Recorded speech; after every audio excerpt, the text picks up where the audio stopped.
بزرگوں نے فرمایا کہ جو شخص ہر شب جمعہ اور جمعرات کی درمیانی رات یہ درود شریف پابندی سے کم از کم ایک مرتبہ پڑھے، موت کے وقت سرکار مدینہ صلی اللہ تعالیٰ علیہ وسلم کی زیارت کرے گا، اور قبر میں داخل ہوتے وقت بھی یہاں تک کہ وہ دیکھے گا کہ نبی پاک علیہ الصلوۃ والسلام اسے قبر میں اپنے رحمت بھرے ہاتھوں سے اتار رہے ہیں۔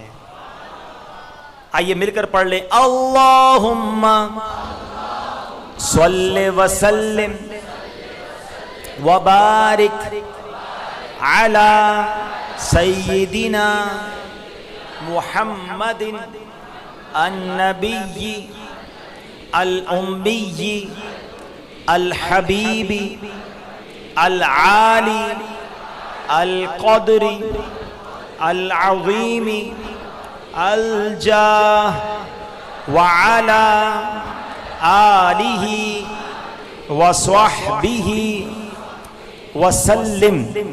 حضرت انس رضی اللہ تعالیٰ عنہ سے روایت ہے کہ تاجدار مدینہ صلی اللہ تعالیٰ علیہ وسلم نے فرمایا، جو شخص یہ درود پاک پڑھے اگر کھڑا تھا تو بیٹھنے سے پہلے اور بیٹھا تھا تو کھڑے ہونے سے پہلے اس کے گناہ معاف کر دیے جائیں گے۔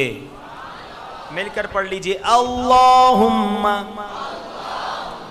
صلی علی سیدنا و مولانا محمد وعلی آلہ وسلم۔ جو یہ درود پاک پڑھتا ہے اس پر رحمت کے 70 دروازے کھول دیے جاتے ہیں۔ آپ بھی پڑھ لیجئے، صلی اللہ علی محمد۔ علامہ احمد ساوی رحمۃ اللہ تعالی علیہ بعض بزرگوں سے نقل کرتے ہیں، اس درود شریف کو ایک بار پڑھنے سے 6 لاکھ درود شریف پڑھنے کا ثواب حاصل ہوتا ہے۔ مل کر پڑھ لیں، اللہم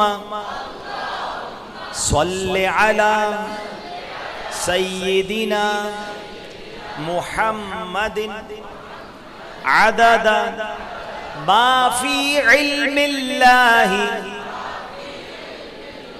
صلاۃ دائمۃ بدوام ملک اللہ۔ ایک دن ایک شخص آیا تو نبی پاک علیہ الصلوۃ والسلام نے اسے اپنے اور صدیق اکبر رضی اللہ تعالیٰ عنہ کے درمیان بٹھا لیا۔ اس سے صحابہ کرام کو حیرت ہوئی کہ یہ کون بڑے مرتبے والا شخص ہے۔ جب وہ چلا گیا تو پیارے آقا علیہ الصلوۃ والسلام نے فرمایا، جب یہ مجھ پر درود پاک پڑھتا ہے تو یوں پڑھتا ہے۔ آئیے مل کر پڑھتے ہیں، اللہم صلی علی محمد کما تحب وترضى لہ۔ شافع امم صلی اللہ تعالیٰ علیہ وسلم کا فرمان معظم ہے، جو شخص یوں درود پاک پڑھے اس پر میری شفاعت واجب ہو جاتی ہے۔ مل کر پڑھ لیں، اللہم صلی علی محمد وانزلہ المقعد المقرب عندک یوم القیامہ۔ حضرت ابن عباس رضی اللہ تعالیٰ عنہ سے روایت ہے کہ سرکار مدینہ صلی اللہ تعالیٰ علیہ وسلم نے فرمایا، اس کو پڑھنے والے کے لیے 70 فرشتے 1000 دن تک نیکیاں لکھتے ہیں۔ مل کر پڑھ لیں، جزا اللہ عنا محمدا ما هو اہلہ۔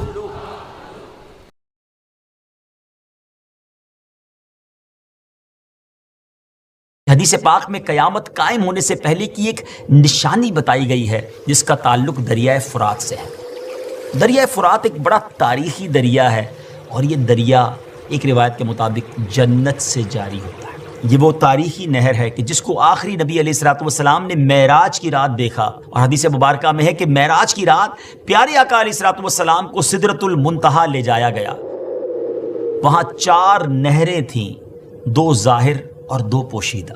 میں نے جبرائیل سے پوچھا کہ یہ نہریں کیسی ہیں، تو انہوں نے کہا کہ جو 2 پوشیدہ ہیں وہ جنت کی نہریں ہیں، اور جو 2 نہریں ظاہر ہیں وہ نیل اور فرات ہے. سبحان اللہ. دریائے نیل اور دریائے فرات جو ہے یہ گویا سدرۃ المنتہا سے جاری ہوتے ہیں. امیر المومنین حضرت سیدنا عمر فاروق رضی اللہ تعالیٰ عنہ فرماتے ہیں اگر دریائے فرات کے کنارے ایک بکری کا بچہ بھی مر جائے تو مجھے اس بات کا خوف ہے کہ کہیں مجھ سے اس بارے میں بروز قیامت سوال نہ کیا جائے. بہرحال اس دریائے فرات کے کنارے میدان کربلا میں نواسہ رسول جگر گوشہ بطول حضرت امام حسین رضی اللہ تعالیٰ عنہ کو شہید کیا گیا تھا.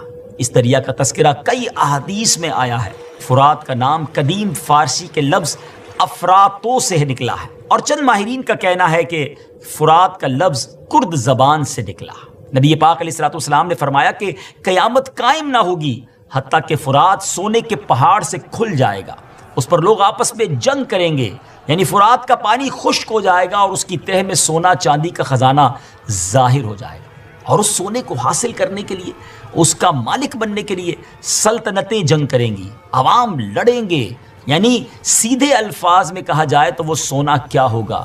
جنگ و جدال کی جڑ اور ہلاکت کا سبب ہوگا. اس لڑائی کے نتیجے میں پیارے آقا علیہ الصلوۃ والسلام نے فرمایا ہر 100 میں سے 99 آدمی، جی ہاں 99 لوگ قتل ہو جائیں گے. اٹ مینز 99% لوگ جو اس لڑائی میں ہوں گے وہ مارے جائیں گے. ہر شخص یہی کہے گا کہ شاید میں ہی وہ ہوں جو نجات پا جائے. اس لڑائی جھگڑے سے بچنے کا طریقہ نبی پاک علیہ الصلوۃ والسلام نے ہمیں یہ بتایا کہ قریب ہے کہ فرات سونے کے خزانے سے کھل جائے تو جو وہاں حاضر ہو وہ اس میں سے کچھ نہ لے، یعنی اس سونے چاندی سے دور بھاگے، وہاں ٹھہرے بھی نہیں، کیونکہ اس پر بڑی لڑائی اور عام قتل و غارت گری ہوگی. نیز اس خزانے کے لینے سے عذاب الہی نازل ہوگا، بلائیں آئیں گی. یہ مال، یہ سونا، یہ چاندی خزانہ قارونی کی طرح منحوس ہوگا اور اس سے نفع لینا درست نہ ہوگا. حدیث پاک میں آتا ہے کہ رسول اللہ صلی اللہ تعالیٰ علیہ وسلم نے فرمایا اس کی قسم جس کے قبضے میں میری جان ہے کہ دنیا ختم نہ ہوگی حتیٰ کہ ایک آدمی قبر پر گزرے گا تو وہ وہاں لوٹے گا اور کہے گا کہ ہائے کاش اس قبر والے کی جگہ میں ہوتا. یعنی اس وقت دنیا میں فتنے اور آفتیں، بلائیں اس قدر ہوں گی کہ لوگ زندگی پر موت کو ترجیح دیں گے اور قبر کو دیکھ کر تمنا کریں گے کہ اس قبر میں ہم دفن ہو چکے ہوتے. یعنی دریائے فرات یہ کوئی عام دریا نہیں ہے ناظرین، بلکہ دریائے فرات جنتی دریا ہے اور قرب قیامت میں سے دنیا سے اٹھا لیا جائے. ہم بس اللہ تبارک و تعالیٰ کی پناہ مانگتے ہیں کہ اللہ پاک ان فتنوں سے ہمیں بچائے، دین اسلام پر استقامت عطا فرمائے، اور جب موت کا وقت آ جائے تو رب کریم ہمیں ایمان پر ہی موت عطا فرمائے. نقصان ہے مگر وہی نیکی گناہ بن جائے. میں تو مارا گیا نا، کتنا بڑا لاس ہو گیا. ٹرائی ٹو انڈرسٹینڈ، یہ سمجھنا ہوگا مجھے اور آپ کو کہ ریاکاری ہے کیا. تو ریاکاری کیا ہے؟ حدیث پاک میں آتا ہے نبی پاک علیہ الصلوۃ والسلام نے فرمایا مجھے تم پر سب سے زیادہ شرک اصغر، چھوٹا شرک، وہ کیا ہے؟ ریا، یعنی دکھاوے کا ڈر ہے.